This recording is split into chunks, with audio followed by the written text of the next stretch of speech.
ओम शांति। 25 जनवरी 2024। बाबा के महावाक्य। मीठे बच्चे, तुम्हें वंडर खाना चाहिए कि हमें कैसा मीठा बाप मिला है जिसे कोई भी आश नहीं और दाता कितना जबरदस्त है, लेने की जरा भी तमन्ना नहीं। प्रश्न, बाप का वंडरफुल पाठ कौन सा है? 100% निष्कामी बाप किस कामना से सृष्टि पर आया है? उत्तर, बाबा का वंडरफुल पाठ है पढ़ाने का। वह सर्विस के लिए ही आते हैं, पालना करते हैं, पुचकार देकर कहते हैं, मीठे बच्चे यह करो। ज्ञान सुनाते हैं, लेते कुछ नहीं। 100% निष्कामी बाप की कामना हुई है, मैं अपने बच्चों को जाकर रास्ता बताऊं। सृष्टि के आदि मध्य अंत का समाचार सुनाऊं। बच्चे गुणवान बने, बाप की यही कामना है। ओम शांति। मीठे मीठे रूहानी बच्चों को रूहानी बाप ऐसा मिला हुआ है जो कुछ लेता नहीं, कुछ खाता नहीं, कुछ पीता नहीं, तो उनको कोई आश व उम्मीद नहीं है। और मनुष्यों को कोई ना कोई आश जरूर होती है। धनवान बने, फलाना बने, इनको कोई आश नहीं, वह अभोक्ता है। तुमने सुना था, एक साधु कहता है, मैं कुछ खाता पीता नहीं। यह तो जैसे कॉपी करते हैं। सारे विश्व में एक ही बाप है जो कुछ लेता करता नहीं। तो बच्चों को ख्याल करना चाहिए कि हम किसके बच्चे हैं। बाप कैसे आकर इनमें प्रवेश करते हैं। खुद की कोई तमन्ना नहीं, खुद तो गुप्त है। उनकी जीवन कहानी को तुम बच्चे ही जानते हो। तुम्हारे में भी थोड़े हैं जो पूरी रीति समझते हैं। दिल में आना चाहिए कि हमको ऐसा बाप मिला है जो न कुछ खाता, न पीता, न लेता। कुछ भी उनको दरकार नहीं। ऐसा तो कोई हो नहीं सकता। एक ही निराकार ऊंच ते ऊंच भगवान ही गाया हुआ है। उनको ही सब याद करते हैं। वह तुम्हारा बाप भी अभोक्ता, टीचर भी अभोक्ता, तो सतगुरु भी अभोक्ता। कुछ भी लेते नहीं, लेकर वह क्या करेंगे? यह भी वंडरफुल बाप है। अपने लिए जरा भी आश नहीं। ऐसा कोई मनुष्य होता नहीं। मनुष्य को तो खाना, कपड़ा आदि सब चाहिए। मुझे कुछ नहीं चाहिए। मुझे तो बुलाते हैं कि आकर पतितों को पावन बनाओ। मैं हूँ निराकार, मैं कुछ नहीं लेता। मुझे तो अपना आकार ही नहीं। मैं सिर्फ इसमें प्रवेश करता हूँ। बाकी खाती पीती इनकी आत्मा है। मेरी आत्मा को कुछ भी आश नहीं। हम सर्विस के लिए ही आते हैं। सोच करना होता है, कैसा वंडरफुल खेल है। एक बाप सबका प्यारा है। उनको जरा भी आश नहीं। सिर्फ आकर पढ़ाते हैं, पालना करते हैं, पुचकार देते हैं, मीठे बच्चे यह करो। ज्ञान सुनाते हैं, लेता कुछ भी नहीं। करन करावनहार बाप ही है। समझो, कुछ बाबा को दिया, वह क्या करेंगे? टोली लेकर खाएंगे? शिव बाबा को शरीर ही नहीं, तो लेवे कैसे? और सर्विस देखो कितनी करते हैं। सबको अच्छी अच्छी मत देकर गुलगुल बनाते हैं। बच्चों को वंडर खाना चाहिए। बाप तो है ही दाता, दाता भी कितना जबरदस्त, और कोई तमन्ना नहीं। ब्रह्मा को भल फुरना है, इतने बच्चों की संभाल करनी है, खिलाना पिलाना है। पैसा जो भी आता है वह शिव बाबा के लिए ही आता है। हमने तो सब कुछ स्वाहा कर दिया। बाप की श्रीमत पर चल अपना सब कुछ सफल कर भविष्य बनाते हैं। बाप तो 100% निष्कामी है। सिर्फ यही फुरना है कि सबको जाकर रास्ता बताऊं, सृष्टि के आदि मध्य अंत का समाचार सुनाऊं। और तो कोई जानते नहीं, तुम बच्चे ही जानते हो। बाप टीचर के रूप में पढ़ाते हैं। फी आदि कुछ लेते नहीं, तुम शिव बाबा के नाम पर लेते हो, वहां रिटर्न में मिलता है। बाबा में यह तमन्ना है क्या कि हम नर से नारायण बने? बाप तो ड्रामानुसार पढ़ाते हैं। ऐसा नहीं कि उनको आश है कि हम ऊंचते ऊंच तख्तनशीन बने। नहीं, सारा मदार है पढ़ाई पर, दैवी गुणों पर, और फिर औरों को भी पढ़ाना है। बाप देखते हैं ड्रामानुसार कल्प पहले मिसल इनकी जो एक्ट चलती है, साक्षी होकर देखते हैं। बच्चों को भी कहते हैं तुम साक्षी होकर देखो, अपने को भी देखो। हम पढ़ते हैं व नहीं, श्रीमत पर चलते हैं व नहीं, औरों को आप समान बनाने की हम सर्विस करते हैं व नहीं। बाप तो इनके मुख का लोन लेकर बोलते हैं। आत्मा तो चैतन्य है ना, मुर्दे में तो बोल न सके, जरूर चैतन्य में ही आएंगे। तो बाप कितना निष्कामी है, कोई आश नहीं। लौकिक बाप तो समझते हैं बच्चे बड़े होंगे फिर मुझे खिलाएंगे। इनकी तो कोई तमन्ना नहीं। जानते हैं मेरा ड्रामा में पाठ ही ऐसा है, सिर्फ आकर पढ़ाता हूँ, यह भी नोंद है। मनुष्य ड्रामा को बिल्कुल नहीं जानते। तुम बच्चों को यह निश्चय है, बाप ही हमको पढ़ाते हैं। यह ब्रह्मा भी पढ़ते हैं, जरूर यह सबसे अच्छा पढ़ते होंगे। यह भी अच्छा मददगार है शिव बाबा का।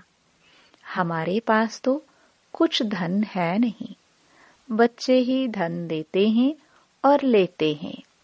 2 मुट्ठी देते हैं और भविष्य में लेते हैं। कोई के पास कुछ है नहीं तो कुछ देते नहीं। बाकी हाँ, अच्छा पढ़ते हैं तो भविष्य में अच्छा पद पाते हैं। यह भी बहुत थोड़े हैं जिनको याद रहता है कि हम नई दुनिया के लिए पढ़ रहे हैं।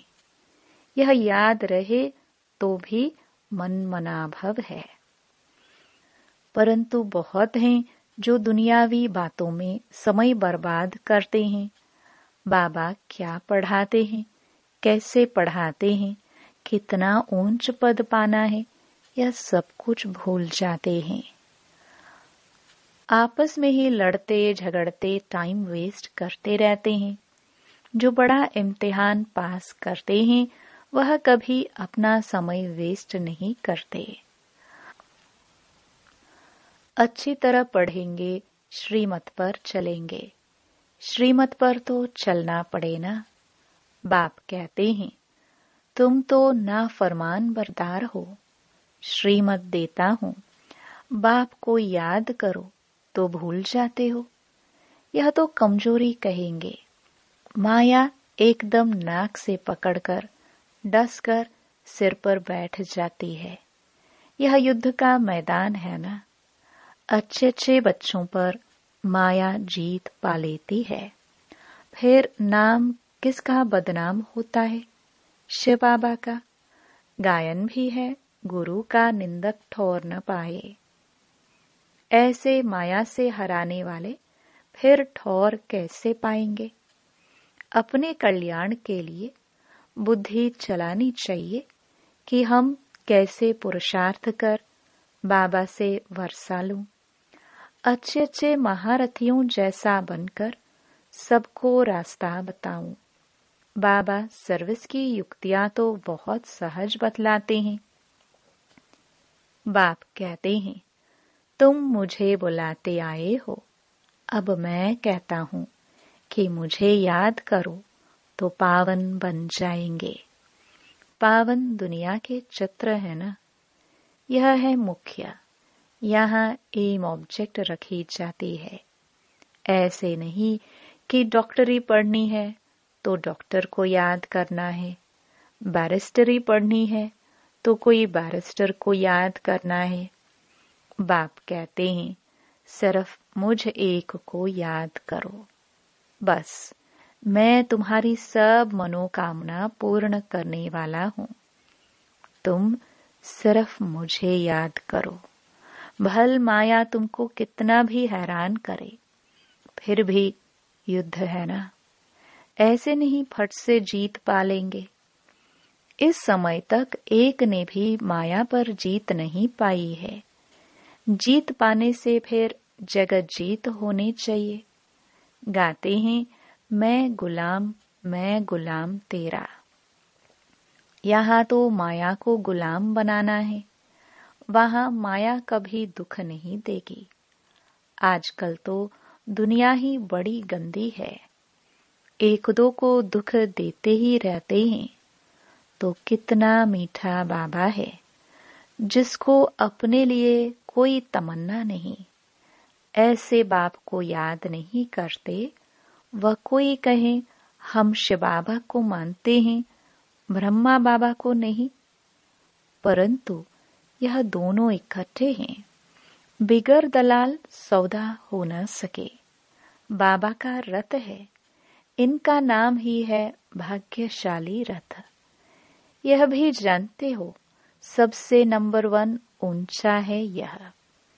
क्लास में मॉनिटर का भी मान होता है, रिगार्ड रखते हैं। नंबर 1 सिखिलदा बच्चा तो ये है ना।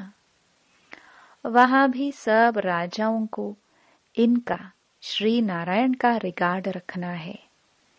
यह जब समझे तब रिगार्ड रखने का अकल आए। यहाँ जब रिगार्ड रखना सीखो तब वहां भी रखो, नहीं तो बाकी मिलेगा क्या? शिव बाबा को याद भी नहीं कर सकते। बाप कहते हैं, याद से ही तुम्हारा बेड़ा पार होता है। बेहद की राजाई देते हैं। ऐसे बाप को कितना याद करना चाहिए, अंदर में कितना लव होना चाहिए। इनका देखो, बाप से कितना लव है। लव हो तब तो सोने का बर्तन बने। जिनका बर्तन सोने का होगा, उनकी चलन बड़ी फर्स्ट क्लास होगी। ड्रामानुसार राजधानी स्थापन होनी है, उनमें तो सब प्रकार के चाहिए। बाप समझाते हैं, बच्चे तुम्हें कभी भी गुस्सा नहीं आना चाहिए। समझना चाहिए, हम अगर सर्विस नहीं करते तो गोया टाइम वेस्ट करते रहते हैं। शिव बाबा के यज्ञ की कोई सर्विस नहीं करेंगे तो मिलेगा क्या? सर्विसेबल ही ऊंच पद पाएंगे। अपना कल्याण करने के लिए शौक रखना चाहिए। नहीं करते तो पद भ्रष्ट करते। स्टूडेंट अच्छा पढ़ते हैं तो टीचर भी खुश होगा, समझेंगे यह हमारा नाम बाला करेंगे। इनके कारण हमको इजाफा मिलेगा। बाप, टीचर आदि सब खुश होंगे। अच्छे सपूत बच्चों पर माँ बाप भी कुर्बान जाते हैं। जो बहुत अच्छी सर्विस करते हैं तो बाप भी सुनकर खुश होते हैं। जो बहुतों की सर्विस करते हैं उनका जरूर नामाचार होगा। ऊंच पद भी वही पा सकेंगे। रात दिन उनको सर्विस का ही ओना रहता है। खान पान की परवाह नहीं रखते। समझाते समझाते गला घुट जाता है। ऐसे सिखिलदे सर्विसेबल बच्चों को ही ऊंच पद पाना है। यह तो 21 जन्मों की बात है, सो भी कल्प कल्पांतर के लिए। जब रिजल्ट निकलेगी तब समझेंगे किसने सर्विस की, कितनों को रास्ता बताया। कैरेक्टर्स को भी सुधारना जरूरी है। महारथी, घोड़े सवार, प्यादे नाम तो है ना। सर्विस नहीं करते तो समझना चाहिए हम प्यादे हैं। ऐसा कोई न समझे कि हमने धन से मदद की है, इसलिए हमारा पद ऊंचा होगा। यह बिल्कुल भूल है। सारा मदार सर्विस और पढ़ाई पर है। बाप तो बहुत अच्छी रीति समझाते रहते हैं कि बच्चे पढ़कर ऊंच पद पाए। कल्प कल्प का अपने को घाटा न डाले। बाबा देखते हैं यह अपने को घाटा डाल रहे हैं, इनको पता नहीं पड़ता। इसमें ही खुश हो जाते हैं कि हमने पैसे दिए हैं, इसलिए माला के नजदीक आएंगे। परंतु भल पैसा दिया, लेकिन नॉलेज नहीं धारण की, योग में नहीं रहे, तो वह क्या काम के। अगर रहम नहीं करते तो बाकी बाप को क्या फॉलो करते हैं। बाप तो आए ही हैं बच्चों को गुलगुल बनाने। जो बहुतों को गुलगुल बनाएंगे उन पर बाप भी बलिहार जाएंगे। स्थूल सर्विस भी बहुत है। जैसे भंडारी की बाबा बहुत महिमा करते हैं, उनको बहुतों की आशीर्वाद मिलती है। जो जितनी सर्विस करते हैं वह अपना ही कल्याण करते हैं। अपनी हड्डियां सर्विस में देते हैं, अपनी ही कमाई करते हैं। बहुत हड्डी प्यार से सर्विस करते हैं। जो खिटपिट करते हैं वह अपनी ही तकदीर खराब करते हैं। जिनमें लोभ होगा उन्हें वह सताएगा। तुम सब वानप्रस्थी हो, सबको वाणी से परे जाना है। अपने से पूछना चाहिए, सारे दिन में हम कितनी सर्विस करते हैं। कई बच्चों को तो सर्विस बगैर सुख नहीं आता। कोई कोई को ग्रहचारी बैठती है, बुद्धि पर व पढ़ाई पर। बाबा तो सबको एक रस पढ़ाते हैं। बुद्धि कोई की कैसे होती, कोई की कैसी होती है। फिर भी पुरुषार्थ तो करना चाहिए, नहीं तो कल्प कल्पांतर का पद ऐसा हो जाएगा। पिछाड़ी में जब रिजल्ट निकलेगी तो सब साक्षात्कार करेंगे। साक्षात्कार करके फिर ट्रांसफर हो जाएंगे। शास्त्रों में भी है कि पिछाड़ी में बहुत पछताते हैं कि मुफ्त समय वेस्ट किया, कल्प कल्पांतर का बहुत धोखा खाया। बाप तो सावधान करते रहते हैं। शिव बाबा की तो यही तमन्ना है कि बच्चे पढ़कर ऊंच पद पाए, और कोई अपनी तमन्ना नहीं है। उनके काम की भी कोई वस्तु नहीं है। बाप समझाते हैं, बच्चे अंतर्मुखी बनो। दुनिया तो सारी बाह्यमुखी है, तुम हो अंतर्मुखी। अपनी अवस्था को देखना है और सुधारने का भी पुरुषार्थ करना है। अच्छा, मीठे मीठे सिखिलदे बच्चों प्रति माता पिता बाप दादा का याद प्यार और गुड मॉर्निंग। रूहानी बाप की रूहानी बच्चों को नमस्ते। धारणा के लिए मुख्य सार। पहला, साक्षी होकर स्वयं के पाठ को देखो। हम अच्छी रीति पढ़कर दूसरों को पढ़ाते हैं या नहीं? आप सामान बनाने की सेवा करते हैं? अपना समय दुनियावी बातों में बर्बाद मत करो। दूसरा, अंतर्मुखी बन अपने आप को सुधारना है। अपने कल्याण का शौक रखना है। सर्विस में बिजी रहना है। बाप समान रहमदिल जरूर बनना है। वरदान, हर समय अपनी दृष्टि, वृत्ति, कृति द्वारा सेवा करने वाले पक्के सेवाधारी भव। सेवाधारी अर्थात हर समय श्रेष्ठ दृष्टि से, वृत्ति से, कृति से सेवा करने वाले।